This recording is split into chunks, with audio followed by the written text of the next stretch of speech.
Hey, there you go. Hey, everybody. Welcome back to Aces 53 with Ed Parcaut and myself. As you know, Tuesdays and Thursdays, we're here at noon Central, 10 Pacific, where we usually catch up on what we're working on, different things, AI, business, you name it. So how you doing today, Ed? Doing good. Normally we have a joker here today, but not today, Oh, so it'll just be the two of us as jokers. hold on. Is that you? What? I hear us talking somewhere. That would probably be one of your Uh, you have a speaker somewhere. hey, hold on. I'm going to mute myself for a second. Okay, can you hear me? Anyway, I love when he mutes himself, then I can actually get a word in. Make sure you set up on your computer that you're actually going through Roadcast wherever you are. I am. I'm on the Shure mic. No, what happened was I had my Go Live over here, so it started being loud. So Yeah. Well, I had to put it on. You wanted to blame me again, damn it. I did, because it doesn't normally go on with sound, so it kind of threw me out. That's why I had to mute and figure out what the issue was. Yeah. So you were traveling. You were at Joe's dealerships, and then you spoke at a mortgage place. Yeah, I spoke to a mortgage company that was, the way it had to work out was the mortgage place didn't have a big budget. And I said, there's no way I can fly to California, hotels, airfare, and all that. And I said, the only way it'll work out is if the dealership has that time available for our quarterly training, then I'll go ahead and do it. And that's one of the things Steve taught us is, when you go somewhere, see if you can do more than one gig. So it was good because the dealership we do once a quarter. And then literally, so I did Monday, Tuesday at the dealership. Then I did Wednesday at the mortgage company. And I went straight from the mortgage company to the airport. And, I looked to rent a car, and this is kind of off subject, but when I went to rent a car, you talked about on Tuesday. What's that? You talked about renting a car on Tuesday. Did I? Okay, and I explained why I did Uber. Yeah, exactly. Yes. Yeah. It's just funny to think of like how it works out. But yeah. Well, the rent a car only works if you're going to travel and drive elsewhere. If you're just going to park it to have the convenience, it's not worth it these days. Well, and especially out there, what's gas? $6-7 a gallon? I was doing the math on that. I'm like, no. Yeah, diesel. I filled up my diesel tank, my truck, and it cost me $191 to fill it up. No, thank you. Yeah, that's $6.99 a gallon for diesel. It's like I have a friend, so she's doing a TEDx talk tomorrow, and I was like, I want to go see her, and it's like an hour away, and I'm sitting there thinking, okay, I can go after I drop off the kid, go see her, and it's actually at a really cool event called CryoCon, which I'm a quasi biohacker. I'm not into all the things, but I cold plunge every day. I'm on the peptides, all that. I don't have any red light therapy, but I wouldn't mind getting into some of that.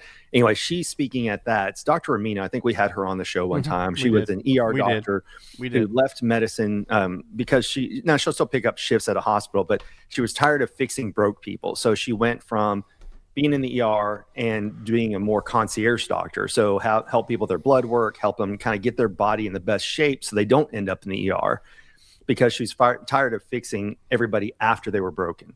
So she's doing a TEDx talk tomorrow. I did. Yeah. What's that? So your TEDx, are you going to drive there? Yeah, I'm going to drive there. I feel I would want people to support me if they were local. So even though I need to, after being on the road for 3 weeks straight, I need to be dialing for dollars, trying to get more gigs. You never know who you're going to meet when you go. It's a good conference to go to, and you got to go support your friends when you can. Dude, you should get Claude work to help you on that stuff. So I am on part of that. I just got to find more things. So here's, so back up a second, and then we'll get into that. So what I did is my wife signed me up for Function Health.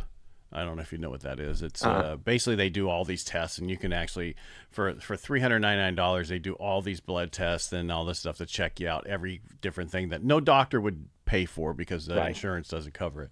And she got on a year ago, and she's like, okay, I'm going to give this to you because I want you to do it. So 16 or 18 vials later today, a little lightheaded, but I'll get there. Right. But it's the same thing where also through the system for, I think it was $800, you can get a full body scan, like a CAT scan or DEXA and all that. No, not DEXA. I'm talking like a full body scan. Oh, really? Okay. Yeah, you can do it once a year, and it's a certain dollar amount. And it's not the, what's the other one? That's not an MRI, anyway. It will do a full look at every part of your body through the system, and I think it's a CAT scan.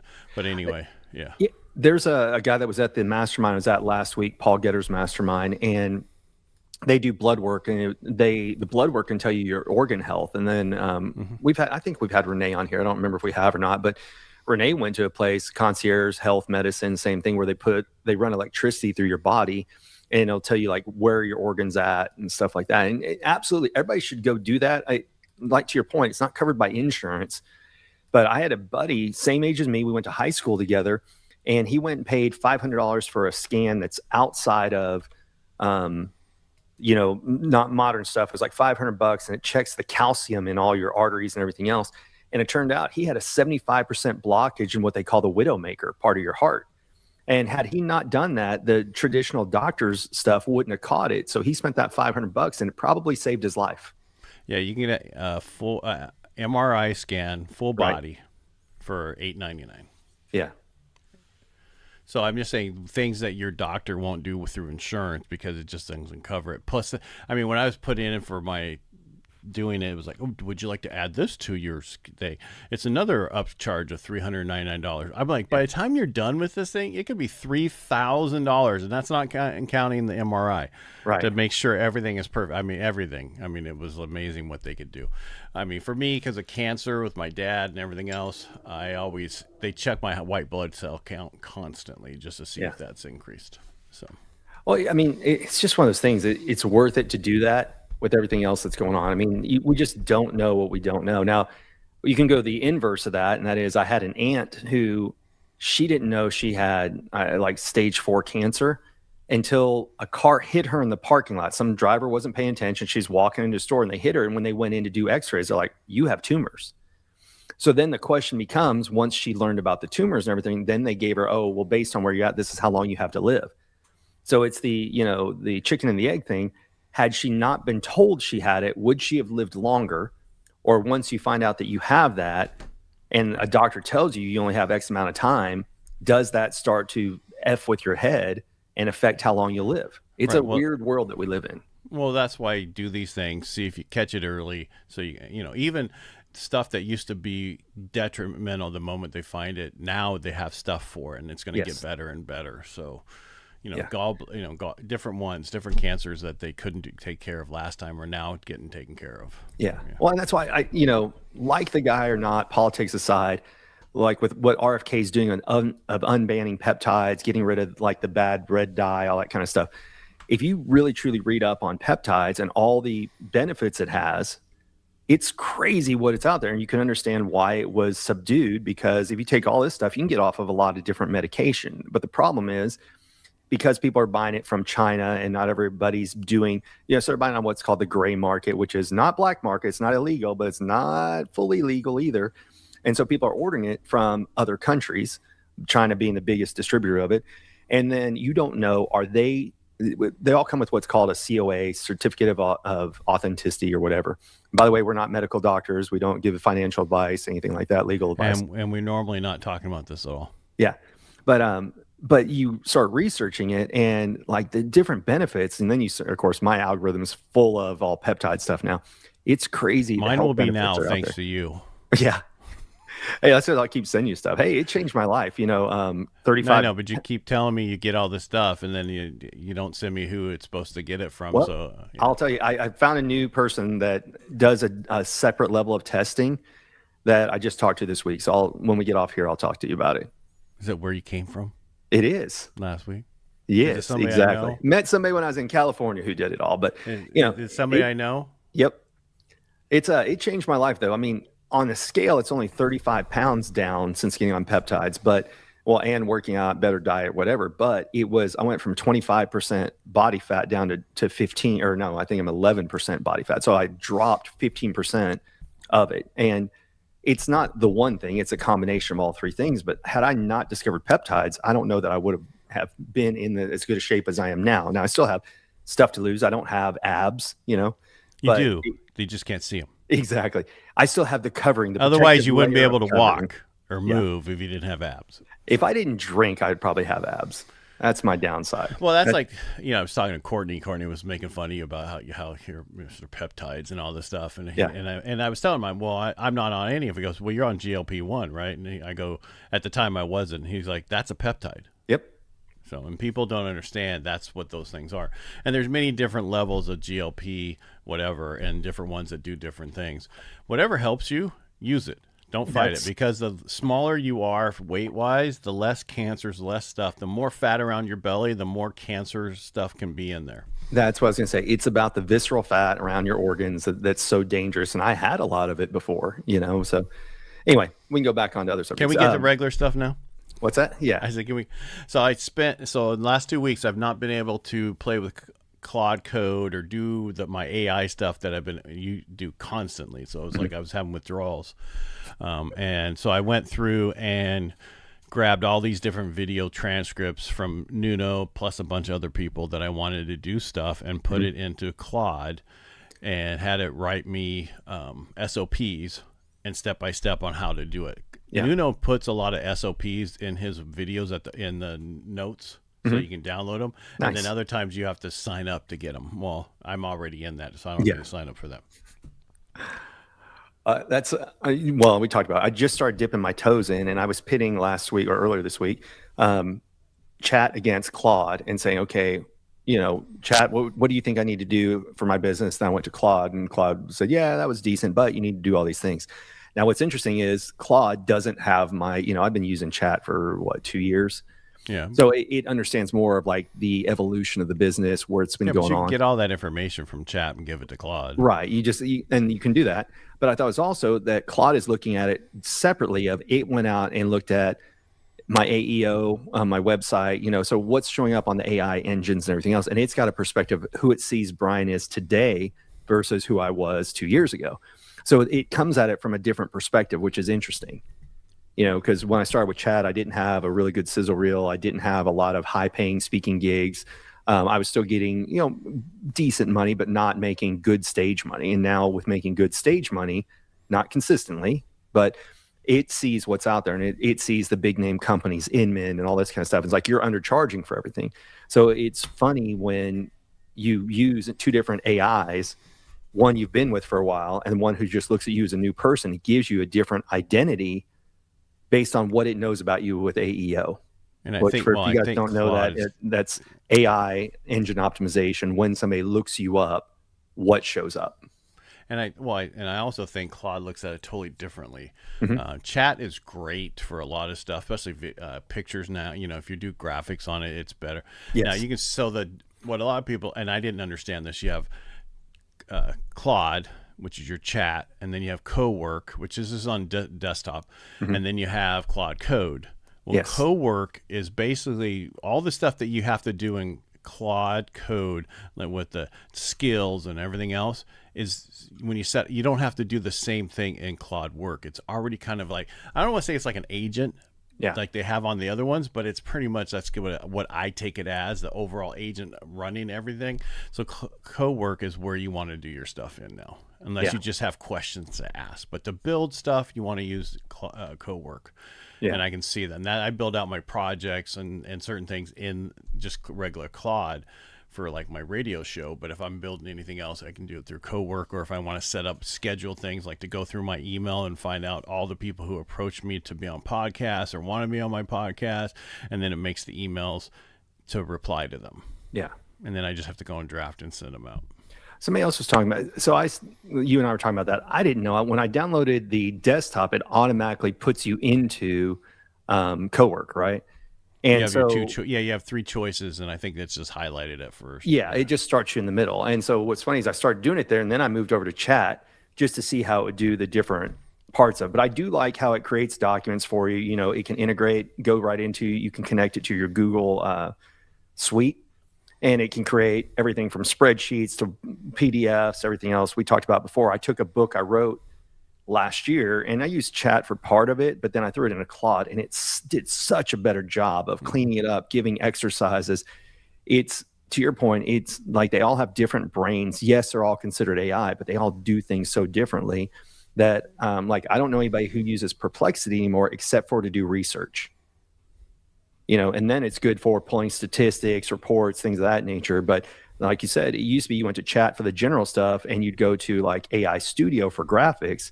And now we're seeing that ChatGPT has an awesome graphics engine that's in there.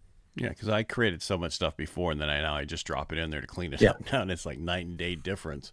I mean, it's amazing. So but I also know Lovable just came out with updated stuff, and their biggest problem with Lovable is how they created your website was Yep. not AEO or SEO. The way you would want it, the Mm-hmm. way it worked, but what happened, it just didn't work right. And so you'd go into Claude, or that's what I did, and I told it to scan my website and tell me what I needed to do to make it so it could be found. Well, now they have their own, they've fixed that in Lovable. Mm-hmm. So if you go in Lovable and add all that stuff, it's going to work now, where before it didn't. And that's just brand new.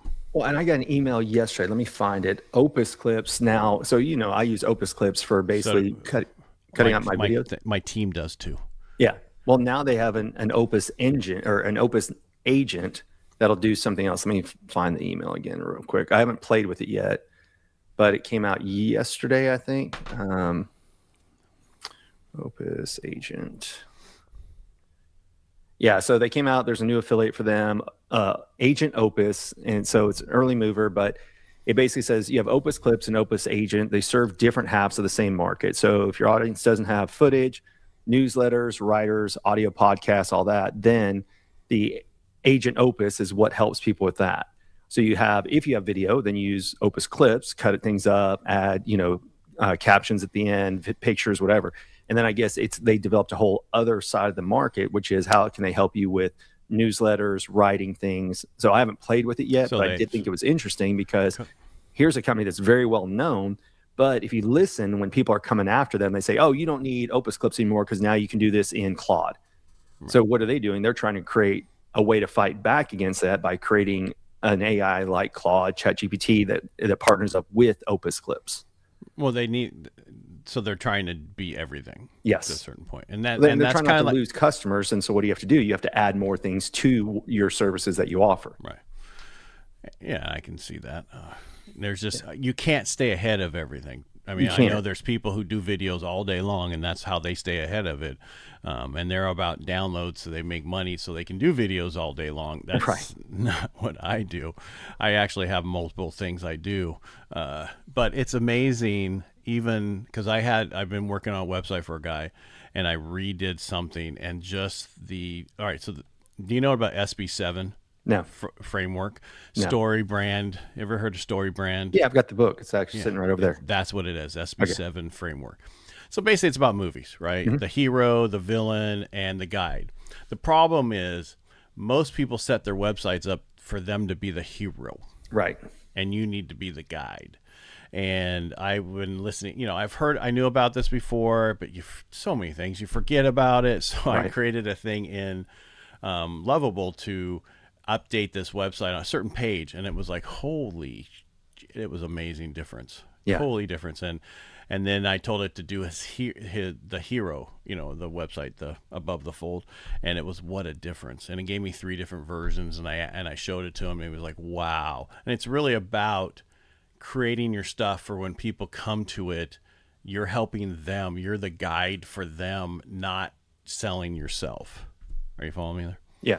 Yeah, and so I'm gonna create. So I'm like, okay, I got to start implementing this in. So when I'm gonna build a skill in Claude Code that is the same thing. So when I'm writing, it knows that I'm always want to write all my stuff as the guide and not the hero. Yeah. So you don't want to be Rocky. You want to be Mickey. Correct. Rocky 5 was on last night in the hotel or the other night. So yeah. Rocky.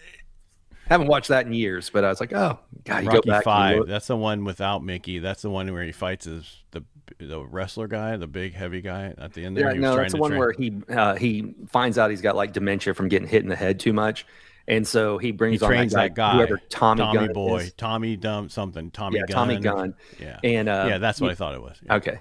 Which is funny because I'm like, oh, look, you can tell how old this movie is because Tommy has like a mullet, which is, of course, They're back in now. Again. They're back in style. What are you talking about? It could have been last week. That's what I was saying. It's back in style. But between, it cracks me up is that and the mustaches are back again. I fly a lot. I was in 4 different airports in the last 2 weeks. And the amount of people that have mustaches again, and of course, a lot of them are military. And it's just funny how they go through different trends of what's popular, but mustaches are back again. Yeah, I've seen them on a few people. Yeah. And I still have had my goatee forever, so Yeah. it goes out of style, and then I just keep it until it goes back into style. I It's really don't care. I can't imagine shaving off my beard. I haven't shaved my beard in probably 15 years. Yeah. So Yeah. my kids saw me one time without my hair, my facial hair. Yeah. And they were, yeah, it was funny because I had to have my surgery on my nose, so I shaved everything off. And the guy was like, "I'm glad you did, because otherwise I would have had to do it for you today before you go in." Yeah. Well, it's interesting. Oh God, I just brain farted on what we're talking about.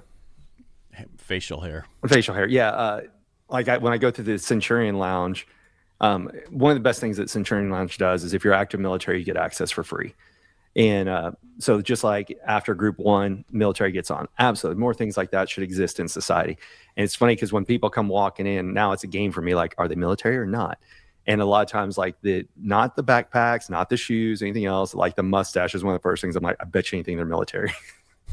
I go for the haircut. Yeah. Because not everybody want to cut their hair like that. That's true. Yeah.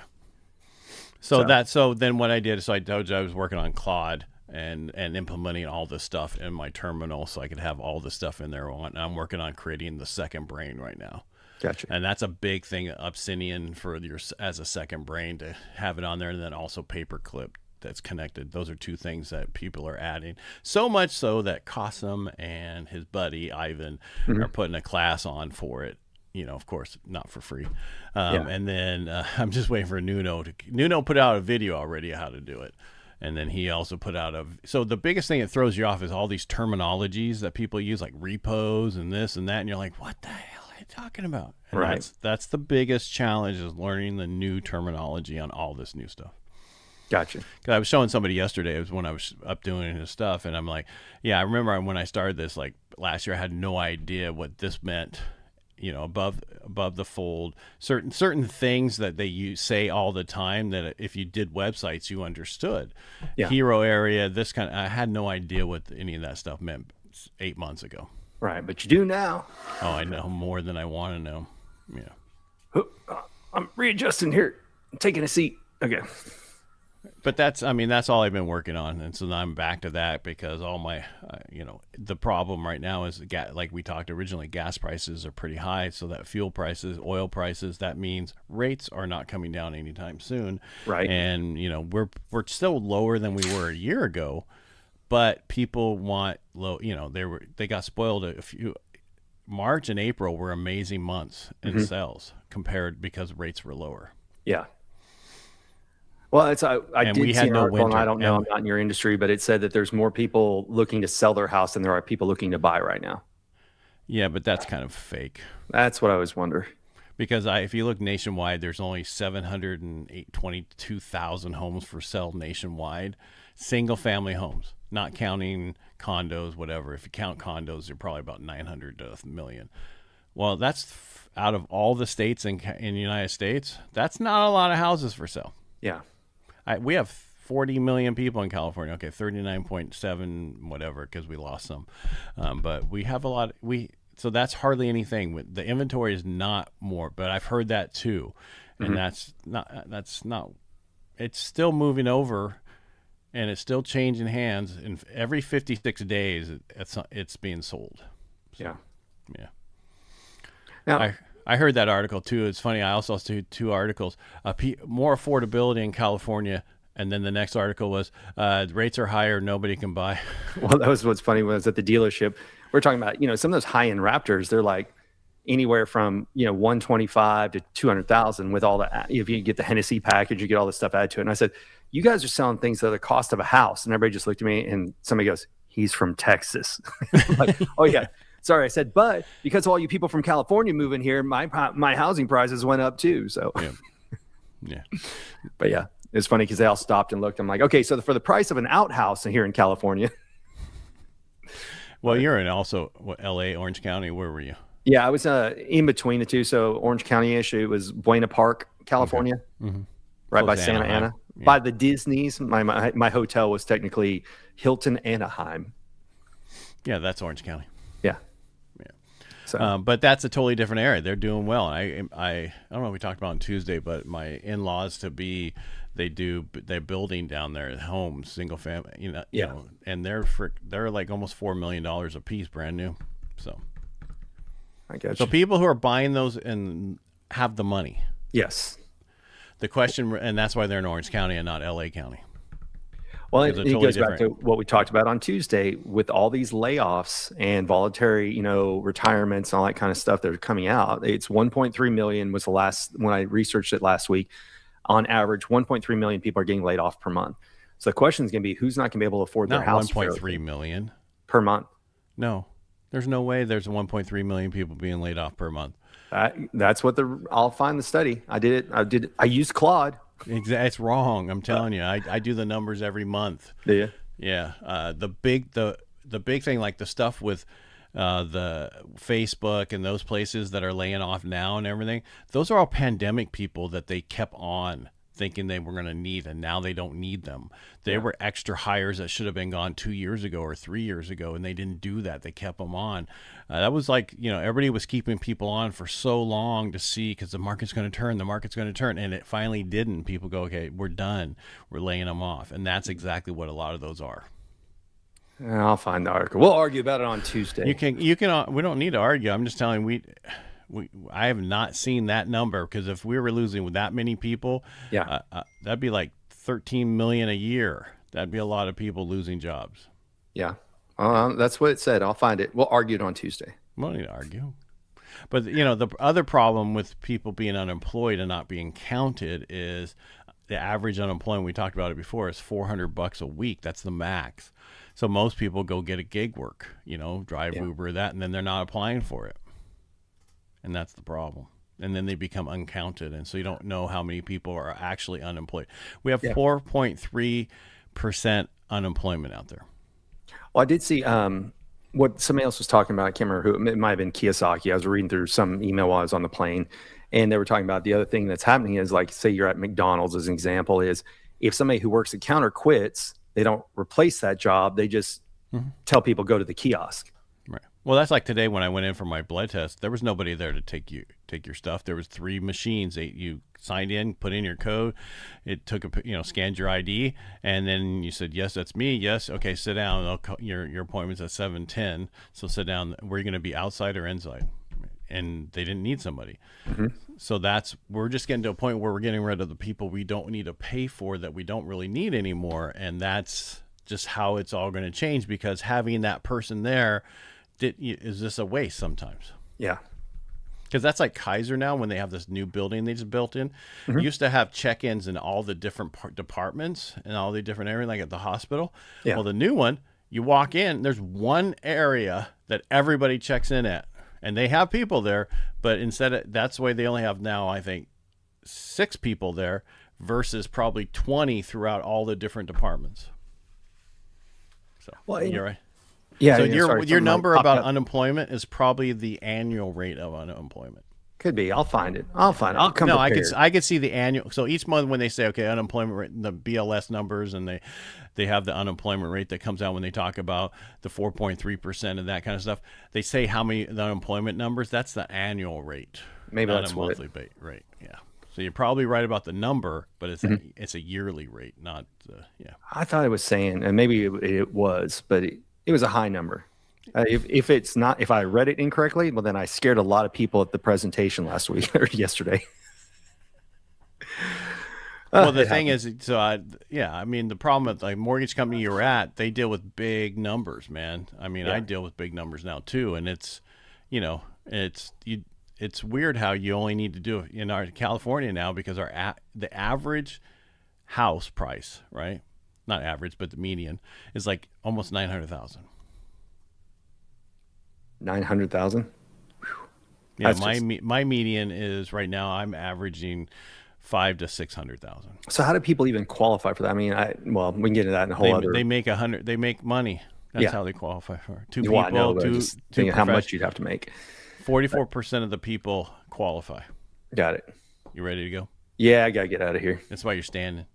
Well, I was sitting. I can't sit for very long. I've had a standing desk for so long. When I sit, it drives me nuts. I can't remember where I was the other day, and I was like, oh, I went with Joe for cigars, And we sat, and, you know, cigars take a while. So we sat for like 2 hours, and I just kept getting fidgety. He's like, what's wrong? I'm like, I stand all day.